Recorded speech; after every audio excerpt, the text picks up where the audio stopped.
Olá! Se a lei de drogas é um tema quente na sua preparação para o concurso de delegado, chegou a hora de fazer aquela revisão estratégica. Vamos passar juntos pelos pontos mais importantes da Lei 11.343 de 2006, aqueles que com certeza vão aparecer na prova. Nosso roteiro aqui é bem direto. A gente vai começar com os fundamentos da lei, depois mergulhar na grande polêmica da diferença entre usuário e traficante. Em seguida, vamos ver os principais crimes, as causas de aumento de pena e, para fechar, aqueles detalhes do inquérito policial que todo futuro delegado precisa dominar. Vamos lá? Bom, para começar, vamos direto num ponto que é a cara da prova: a natureza jurídica da lei de drogas. Entender isso é a base de tudo.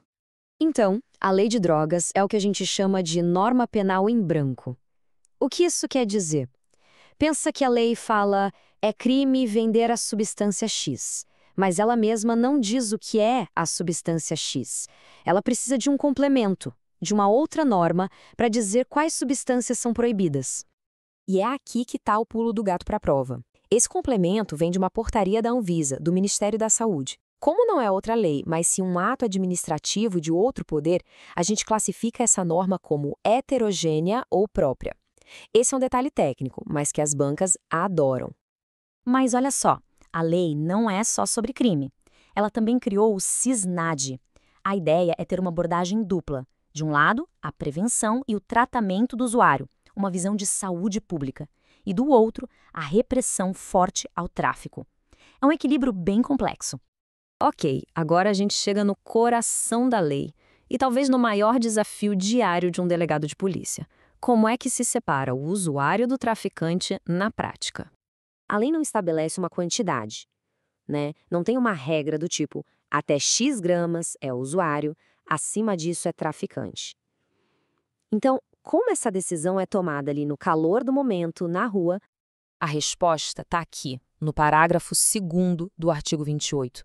O juiz, e antes dele, o delegado, tem que fazer uma análise completa do cenário. Não é só a quantidade da droga, mas onde a pessoa foi pega, em que condições, qual a conduta dela, quais os antecedentes. É o conjunto da obra que define. E o resultado dessa distinção é gritante, como a gente vê aqui. Para o usuário do artigo 28, as medidas são advertência, serviço comunitário. Perceba, não tem pena de prisão, por isso se fala em despenalização. Já para o traficante do artigo 33, a pena é pesadíssima, reclusão de 5 a 15 anos. E tem mais um detalhe: se o usuário simplesmente ignorar e não cumprir as medidas que o juiz determinou, ele não vai preso por isso. O que acontece?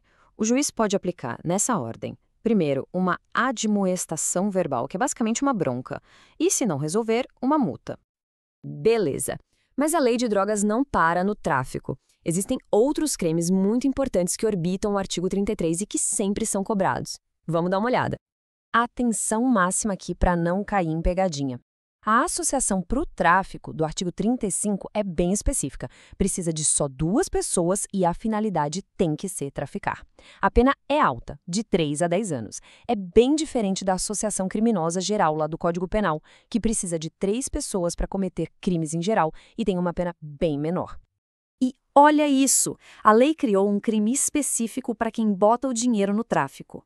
Financiar ou custear é um crime autônomo e a pena é ainda maior que a do próprio tráfico, vai de 8 a 20 anos. A ideia aqui é clara: atacar quem lucra com o negócio, mesmo que nunca ponha a mão na droga. Agora vamos para o artigo 40. Pense nele como uma lista de agravantes que podem fazer a pena dos crimes de drogas subir bastante. É um artigo que despenca em concurso. O aumento previsto no artigo 40 não é um valor fixo. A pena pode ser aumentada de 1/6 até 2/3 a critério do juiz, se uma das situações a seguir acontecer.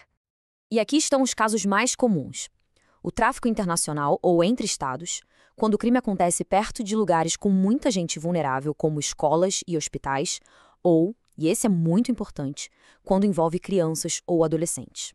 E sobre o tráfico internacional, temos essa súmula do STJ, a 607, que é fundamental. Ela diz o seguinte: para aplicar o aumento de pena, não precisa provar que a droga efetivamente cruzou a fronteira. Basta provar que a intenção era levar a droga para outro país. O mesmo raciocínio vale para o tráfico interestadual. Outro ponto de prova muito importante: se o traficante usa uma adolescente para vender drogas, ele responde pelo tráfico, com a pena aumentada pelo artigo 40. Ele não responde em concurso com um crime de corrupção de menores do ECA, ok? Isso é por causa do princípio da especialidade. A norma específica da lei de drogas prevalece sobre a geral. Para fechar nossa revisão, vamos para a parte processual, o dia a dia do delegado na investigação. Aqui, a lei de drogas também tem suas próprias regras. E o principal são os prazos para concluir o inquérito. Eles são bem maiores do que os prazos do Código de Processo Penal. Com o investigado preso, o delegado tem 30 dias, que podem ser prorrogados por mais 30. Com o investigado solto, são 90 dias, prorrogáveis por mais 90. São prazos muito mais elásticos, pensados para a complexidade desse tipo de investigação. E com isso, a gente fecha o nosso ciclo. A lei dá os critérios, os tribunais interpretam, mas no fim do dia, a primeira grande decisão que pode mudar a vida de uma pessoa é a do delegado de polícia. É uma responsabilidade gigantesca que mostra o tamanho do desafio e da importância dessa carreira.